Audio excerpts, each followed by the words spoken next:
చేసింది, చక్కగా అల్లరి ఎక్కువైంది, బాబుకి వెన్నట్టు దొంగతనం చేస్తుందని చెప్పేసి కట్టేద్దా అని చెప్పి డిసైడ్ అయింది.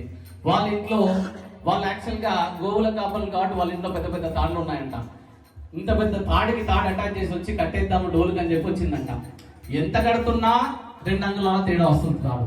ఇంకో వెళ్ళింది, ఇంకో తాడు తీసుకొచ్చింది, మళ్ళా కడుతుంటే 2 అంగుళాల తాడు వస్తుంది. ఇదేం విచిత్రం బాబు అని చెప్పి ఎన్ని తాళ్ళు తీసుకొస్తున్నా అన్ని తాళ్ళు కృష్ణుడికి అనిపించిందంట, అయ్యో పిచ్చి తల్లి, లోకాన్ని నన్ను కట్టేస్తే లోకం చీకటి అయిపోతుంది, సరేలే నీకోసం నేను లొంగుతానులే అని చెప్పి అప్పుడు కృష్ణుడు ఏం చేశాడంటే, లైఫ్లో ఒక్క విషయం గుర్తుపెట్టుకోండి, యోగులకి మునులకి ఋషులకి ఎన్ని తపస్సులు చేసినా దొరకని శ్రీకృష్ణ పరమాత్మ భక్తితో వేడిన భక్తుడికి మాత్రం దొరుకుతాడండి, గుర్తుపెట్టుకోండి.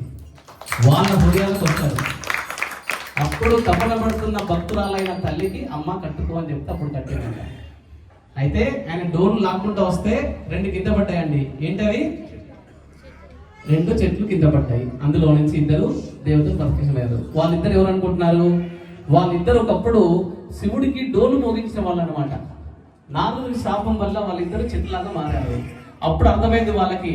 అయితే వాళ్ళు శివుడి దగ్గరికి వెళ్ళి డోలు మ్రోగించి, అయ్యా నాకు శ్రీకృష్ణ పరమాత్మ దర్శనం ఇప్పియండి, నారాయణుడు దర్శనం ఇప్పిండి అంటే ఆ దర్శనాన్ని నారాయణుడు ఈ రూపంలో ఇప్పించాడు అనమాట. దీన్ని బట్టి మనకి ఏమర్థమవుతుందంటే, శివుణ్ణి వేడుకుంటే కృష్ణుడు దొరుకుతాడు, నారాయణుడు దొరుకుతాడు, నారాయణుని వేడుకుంటే శివుడు దొరుకుతాడు. శ్రీనివాస రెడ్డి అన్నకి శంకరన్న దొరుకుతాడు, శంకరుడికి శ్రీనివాసన్న రెడ్డి దొరుకుతాడు. అట్లా నారాయణుడు శివుడు ఇద్దరు వేరు వేరు కాదండి, ఇద్దరు ఒకటే అనమాట.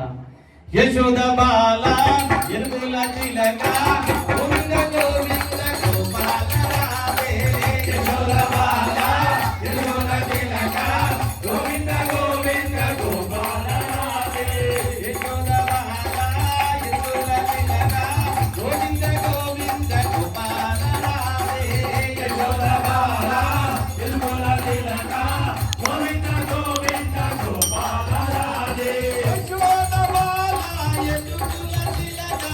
గోవింద గోవింద గోపాల రాధే,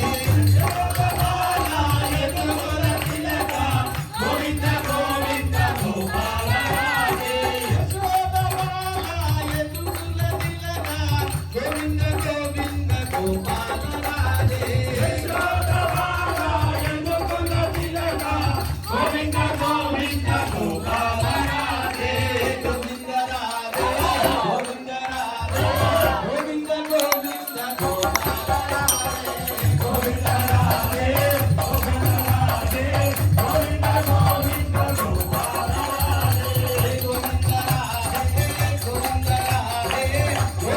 గోవింద గోపాల రాధే, గోవింద రాధే గోవింద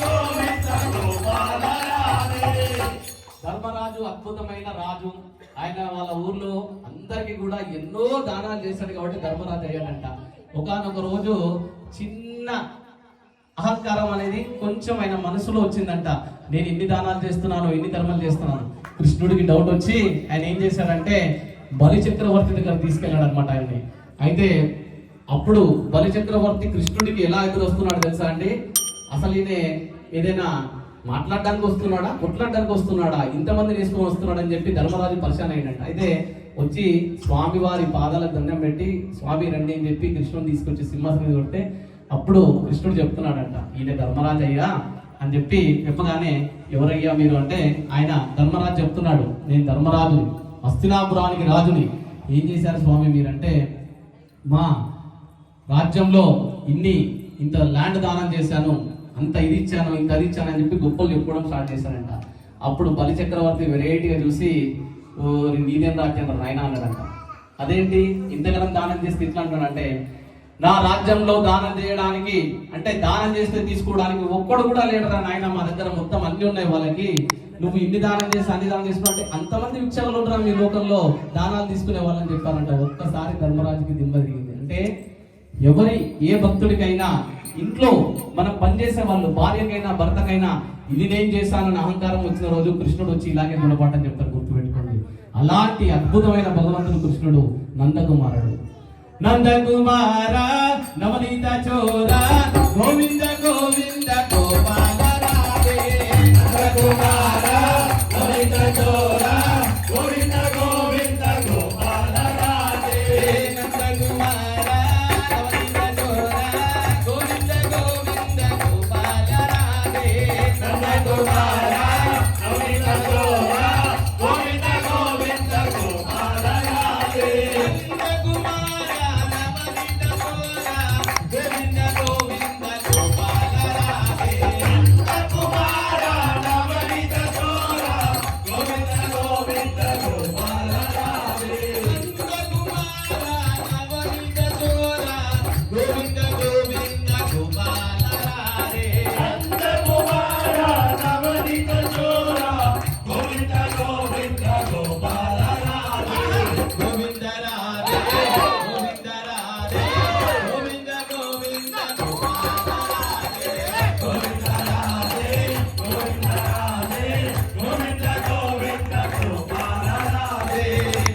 ఆశీస్సులు.